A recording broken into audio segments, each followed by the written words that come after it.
নমস্কার বন্ধুরা, ঝুমা কিচেনে সবাইকে স্বাগতম। ঈশ্বরের কৃপায় সবাই ভালো থাকুন, সুস্থ থাকুন এই কামনাই করি। তা আজকে আবারও আমি নতুন একটা রেসিপি নিয়ে চলে এসেছি আপনাদের সামনে। তা আমি আজকে কোনো সেরকম একটা রান্না করব না, সন্ধ্যের একটা টিফিন করব। তা সন্ধ্যের টিফিন আমি করব সয়াবিনের চপ। তা আমি এই চপটা আজকে করতে চলেছি ফরচুনের সানলাইট রিফাইন্ড সানফ্লাওয়ার অয়েল দিয়ে। দেখুন, আচ্ছা, এই সয়াবিনের চপটা করতে যা যা উপকরণ লাগবে আমার টেবিলে রাখা আছে। প্রথমেই রাখবে আমার আলু সেদ্ধ করে আমি রেখেছি। তারপরে লাগবে সয়াবিন, এখানে আছে বিস্কুটের গুঁড়ো, ফরচুনের সানলাইট রিফাইন্ড সানফ্লাওয়ার অয়েল, লাগবে আমার কর্নফ্লাওয়ার,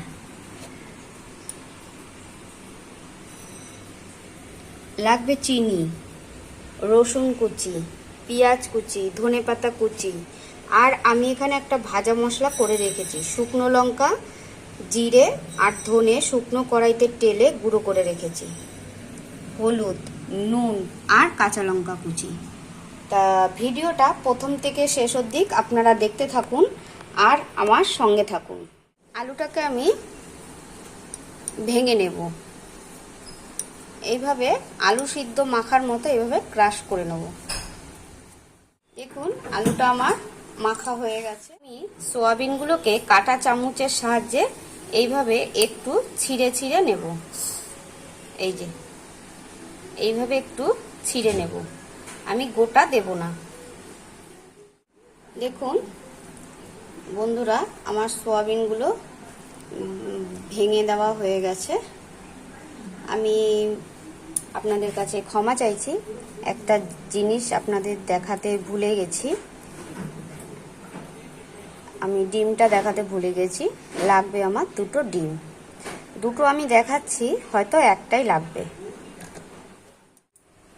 আমি কড়াইতে প্রথমে তেল দিয়ে দেব, গরম হয়ে গেছে। এবার একে একে সব দিয়ে দেবো। প্রথমে পেঁয়াজ কুচিটা দিয়ে দিলাম,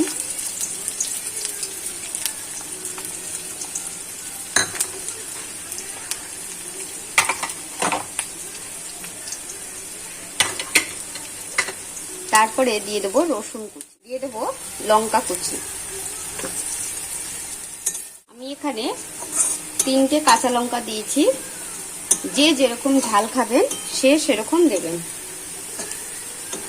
আমি যেহেতু ওই শুকনো মশলাটার সাথে দুটো শুকনো লঙ্কা ভেজে দিয়েছি, যার জন্য আমি কাঁচা লঙ্কাটা 3টে দিয়েছি। পেঁয়াজটা ভাজা হয়ে গেছে, এবার আলুটা দিয়ে দেবো।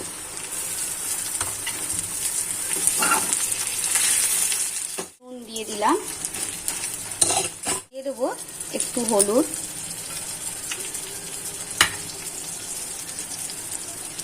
মিষ্টি। এবার দিয়ে দেব সয়াবিনের টুকরোগুলো।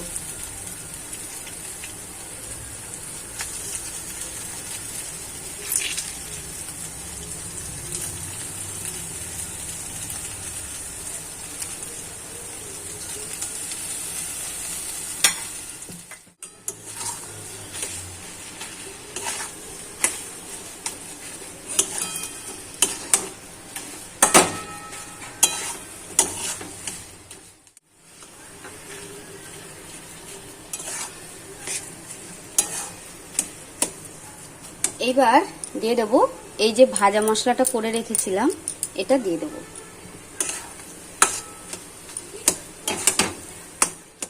ধনে পাতাটা এবারে দিয়ে দিলাম।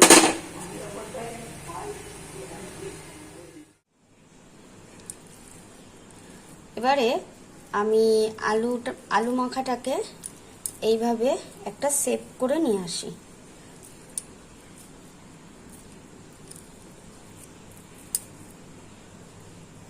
হাতের সাহায্যে এইভাবে, এই দেখুন,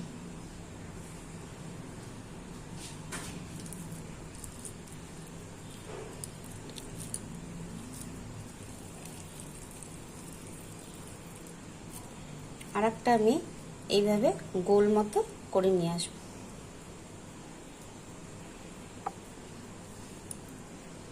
এই যে দেখুন, এইভাবে সবকটা আমি একবারে করে নিয়েছি। এইবারে প্রথমে আমি ডিমটাকে ফাটিয়ে ডিমের মধ্যে এইভাবে চুবিয়ে নিলাম। এই যে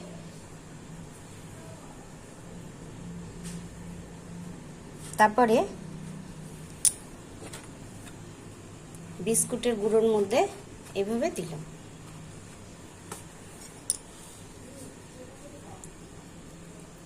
এবার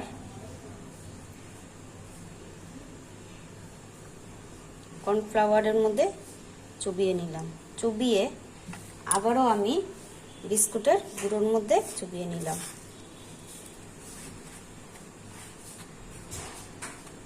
এইভাবে আমি সবকটা একটা একটা করে রেখে, আমার সবকটা চপ এইভাবে হয়ে গেছে। এইবার একটা একটা করে আমি চপ এইভাবে ভেজে নেব।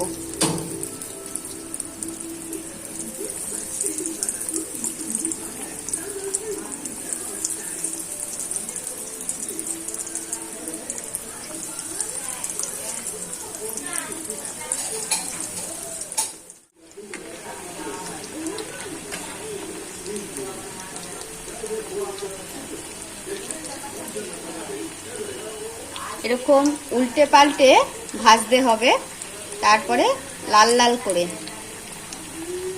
দেখুন আমার মোটামুটি ভাজা হয়ে গেছে।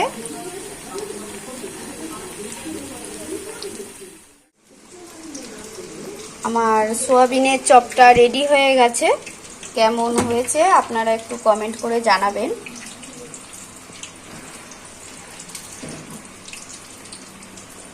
দারুণ খেতে লাগবে, ভীষণ সুন্দর লাগবে।